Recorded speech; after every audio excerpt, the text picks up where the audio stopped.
പിതാവിന്റെയും പുത്രന്റെയും പരിശുദ്ധാത്മാവിന്റെയും നാമത്തിൽ ആമേൻ. അമ്മേ പരിശുദ്ധമ്മേ, അമ്മേ പരിശുദ്ധമ്മേ, ദൈവമാതാവേ, ദൈവമാതാവേ, കൃപാസനത്തിലൂടെ ഞങ്ങൾക്കും ഞങ്ങളുടെ ദേശത്തിനും അമ്മ മധ്യസ്ഥം തേടി തന്ന എല്ലാ അനുഗ്രഹങ്ങൾക്കും കൃപകൾക്കും ഞങ്ങളിപ്പോൾ ഹൃദയം നിറഞ്ഞ നന്ദി പറയുന്നു. അമ്മേ പരിശുദ്ധമ്മേ, ദൈവമാതാവേ, 2004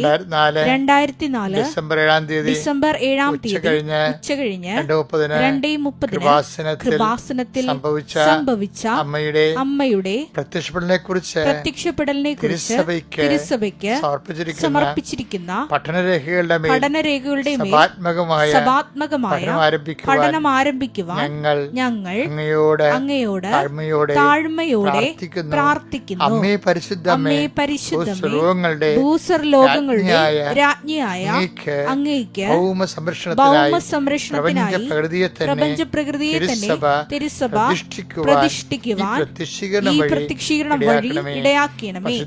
പരിശുദ്ധമേ, ജപമാല മാതാവേ, സകല കൃപാസനം പ്രാർത്ഥനകളോട് ചേർത്ത് ഞങ്ങളിപ്പോൾ പ്രാർത്ഥിക്കുന്ന ഈ കുടുംബത്തിന്റെ പ്രത്യേക നിയോഗം പരമക്കളെ.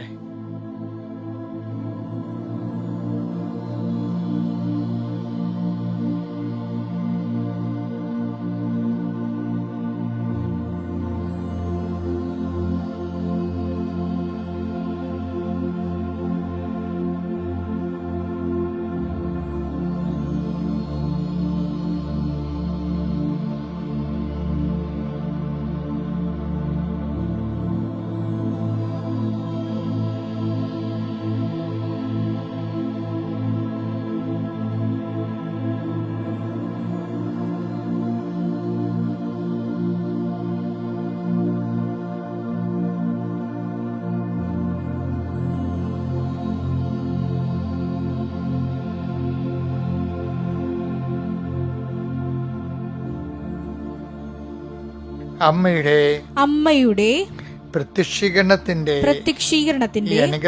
ഈ അനുഗ്രഹവേളയിൽ ഞങ്ങൾക്ക് സാധിച്ചു തരുവാൻ കനിയണമേ. ആമേൻ. വിശ്വാസ പ്രമാണം. സർവശക്തനായ പിതാവും ആകാശത്തിന്റെയും ഭൂമിയുടെയും സൃഷ്ടാവുമായ ദൈവത്തിൽ ഞാൻ വിശ്വസിക്കുന്നു. അവിടുത്തെ ഏകപുത്രനും ഞങ്ങളുടെ കർത്താവുമായ ഈശോ മിശിഹായിലും ഞാൻ വിശ്വസിക്കുന്നു. ഈ പുത്രൻ പരിശുദ്ധാത്മാവിനാൽ ഗർഭസ്ഥനായി കന്യകാമറിയത്തിൽ നിന്ന് പിറന്ന് പൊന്തിയോസ് പീലാത്തോസിന്റെ കാലത്ത് പീഡകൾ സഹിച്ച് കുരിശിൽ തറയ്ക്കപ്പെട്ട് മരിച്ച് അടക്കപ്പെട്ട് പാതാളങ്ങളിൽ ഇറങ്ങി മരിച്ചവരുടെ ഇടയിൽ നിന്ന് 3-ാം നാൾ ഉയർത്ത് സ്വർഗത്തിലേക്ക് എഴുന്നള്ളി സർവശക്തിയുള്ള പിതാവായ ദൈവത്തിന്റെ വലതുഭാഗത്തിരിക്കുന്നു. അവിടെ നിന്ന് ജീവിക്കുന്നവരെയും മരിച്ചവരെയും വിധിക്കുവാൻ വരുമെന്നും ഞാൻ വിശ്വസിക്കുന്നു. പരിശുദ്ധാത്മാവിലും ഞാൻ വിശ്വസിക്കുന്നു.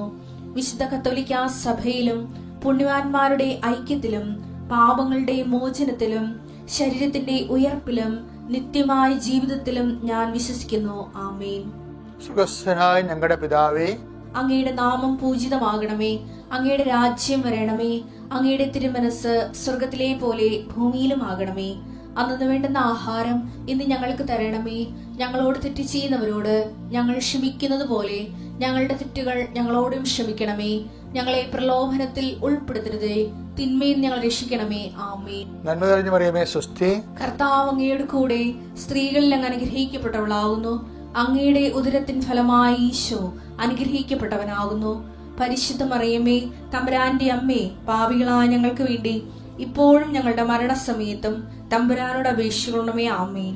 എന്റെ പ്രിയപ്പെട്ടവരെ, ഇന്ന് 24-ാം തീയതി തിങ്കളാഴ്ചയാണ്. കർത്താവ് നിന്റെ ഉന്നതമായ നാമത്തിന് സ്വസ്ഥം ചെയ്യുന്നു. കർത്താവ് നിന്റെ വിശുദ്ധ പൗരോഹിത്യത്തെ മഹത്വപ്പെടുത്തുന്ന പ്രാർത്ഥിക്കുന്നു. കർത്താവ് സഭയിലുള്ള സാന്നിധ്യം പ്രകടമാക്കണമേ. എപ്പോഴും പ്രാർത്ഥിക്കുന്ന പോലെ ഞാൻ അങ്ങയുടെ പ്രാർത്ഥിക്കുന്നത് 39 കൊല്ലം ഞാൻ അർപ്പിച്ച കുർബാനയുടെ യോഗ്യതയാണ്. കൃപാസനത്താറെ ജീവനോടെ പ്രത്യക്ഷപ്പെട്ട പരിശുദ്ധ അമ്മയുടെ മാധ്യസ്ഥൻ. കൃപാസനത്താറെ നടന്ന 10,000-കണക്കിന് ആരാധനയുടെ ശക്തിയാൽ ഈ മാർച്ച് 24-ാം തീയതി തിങ്കളാഴ്ച ഇന്ന് പുതിയൊരു ദിവസമാണ്. ആഴ്ചയുടെ 2-ാമത്തെ ദിവസം. മനുഷ്യന്മാരെല്ലാം അവരുടെ ജീവിത യാപനങ്ങൾക്ക് വേണ്ടി സഞ്ചരിക്കുന്ന ദിവസം, ഓഫീസിൽ പോണ ദിവസം, കുട്ടികൾ പരീക്ഷയ്ക്ക് പോകുന്ന ദിവസം എല്ലാം വളരെ പ്രതീക്ഷയുടെ കർത്താവ് ഈ ആഴ്ച ശുഭമാക്കണമേ എന്ന് ഓർത്തുകൊണ്ട് യാചിച്ച് പ്രാർത്ഥിച്ച് പോകുന്ന മനുഷ്യരെ, ദൂരയാത്രയ്ക്ക് പോകുന്നവർ ആശീർവദിക്കുന്നു. അവിടെ രേഖകളെല്ലാം അവർ കൃത്യമായിട്ട് ഓർക്കാൻ വേണ്ടി ആശീർവദിക്കുന്നു.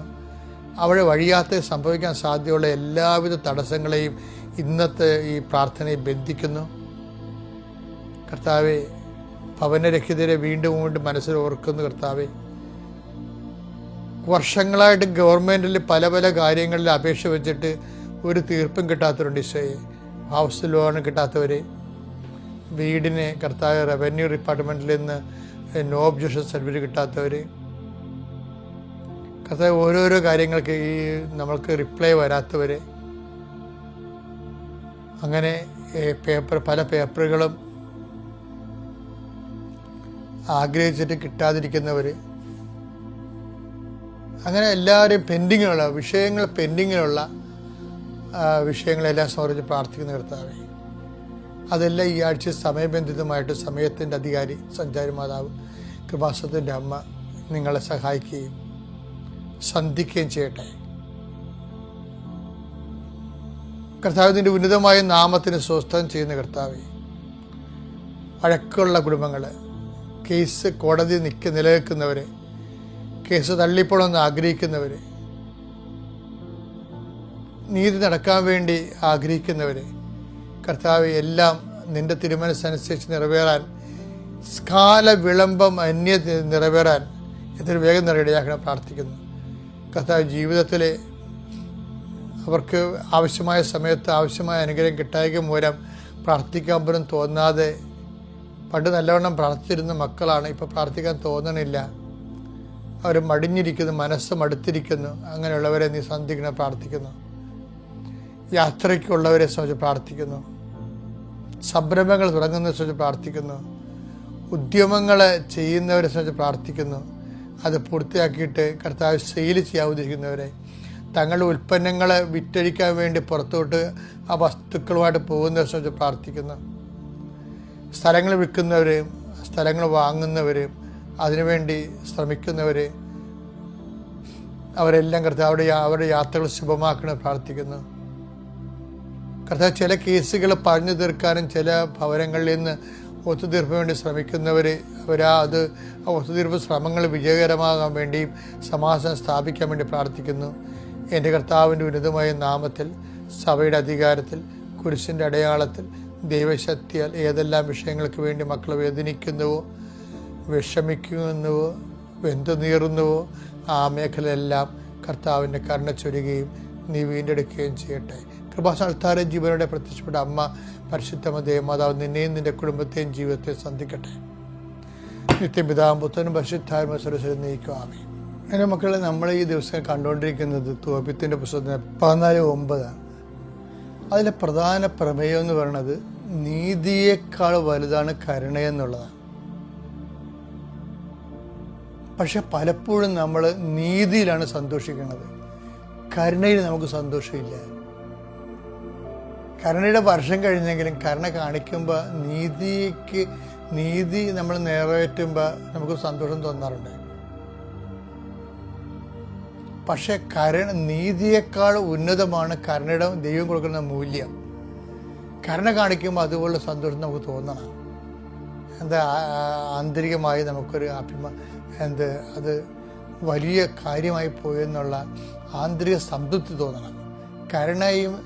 കരുണ സംതൃപ്തിയോടെ കരുണ കാണിക്കുന്നത് സുവിശേഷത്തിൻ്റെ ഒരു മൂല്യമാണ്. അതാണ് നമ്മൾ 14:9 വായിക്കുന്നത്. നിനക്ക് ശുഭം ഭവിക്കാൻ നിയമവും പ്രമാണങ്ങളും പാലിക്കുകയും നീതിയോടും കരുണയോടും കൂടെ വർത്തിക്കുകയും ചെയ്യുക. നിനക്ക് ശുഭം ഭവിക്കാൻ എന്ത് ചെയ്യണം?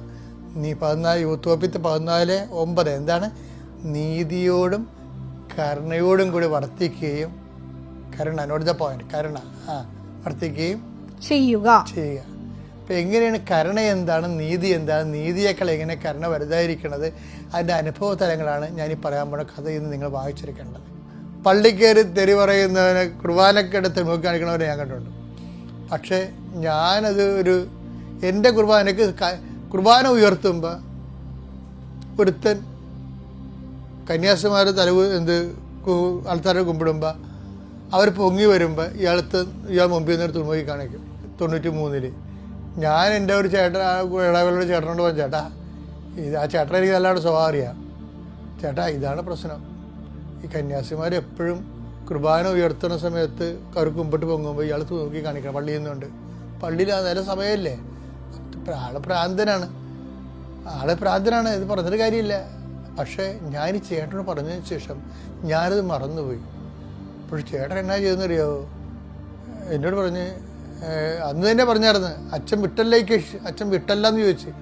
ഞാൻ വിട്ടെന്ന് പറഞ്ഞു. കാര്യം ഇത് വൃത്തികെട്ട പരിപാടിയല്ലേ ഇത്. കേട്ടോ ഞാൻ പുള്ളിയുടെ പൂർണ്ണ ഉത്തരവാദിത്തം കൊടുത്താന്നാണ് ചോദിച്ചത്. ഒരു ദിവസം ഞാൻ കുർബാന അർപ്പിച്ചിരിക്കുന്ന സമയത്ത് ഒരു 2-3 ആഴ്ച കഴിഞ്ഞെന്ന് തോന്നുന്നു, പട്ടേന്നൊരു സ്വരം, ഭയങ്കര കാറൽ, ഒരു മനുഷ്യൻ ചാടി വീണ് പുറത്തോട്ട് വീണ് ഓടിപ്പോണ കണ്ടത്. എന്താ വെച്ച് കഴിഞ്ഞാൽ ഈ ഒരു പേരവടി വെട്ടിയിട്ട് ഇയാൾ ഈ തുറമുഖി കാണിക്കുന്ന ആൾ കന്യാസ്ത്രീ ഞാൻ പറഞ്ഞ കക്ഷി അവിടെ പോയി വടിയുമായിട്ട് അറിയാതെ അവിടെ താമസിക്കും. അവിടെ ഇപ്പം കുർബാന കൂടിക്കൊണ്ടിരിക്കുകയാണ് 10 കൂടി. ഇവന് ഇത് താക്ക നോക്കിക്കുന്നു. ഇവൻ കുർബാനയുടെ ഇടയിൽ ഈ പരിപാടി കാണിക്കുക, അപ്പം തന്നെ മുതുകത്ത് 2 അടി. അടിപൊളിയായിട്ട് നേട്ടം, മിന്നൽ പിണർ വീടുന്ന അടിയാണ് അടിച്ചത്. അപ്പം എല്ലാവരും പറഞ്ഞു അത് തക്കതായിപ്പോയി, വേണ്ടിയതായി, ചെയ്ത് നന്നായെന്ന് പറഞ്ഞ് ആഘോഷം. പക്ഷേ പ്രോബ്ലം വെച്ച് കഴിഞ്ഞാൽ അത് നീതിയാണെന്ന് നമുക്ക് തോന്നും. പക്ഷേ അവനോട് അല്ലാത്ത രീതിയിൽ ക്ഷമിച്ച് അതിനെ പിന്തിരിപ്പിക്കുകയാണെങ്കിൽ അതിന് കരുണയെന്ന് പറയും. കാര്യം അവന് പ്രാന്താണല്ല.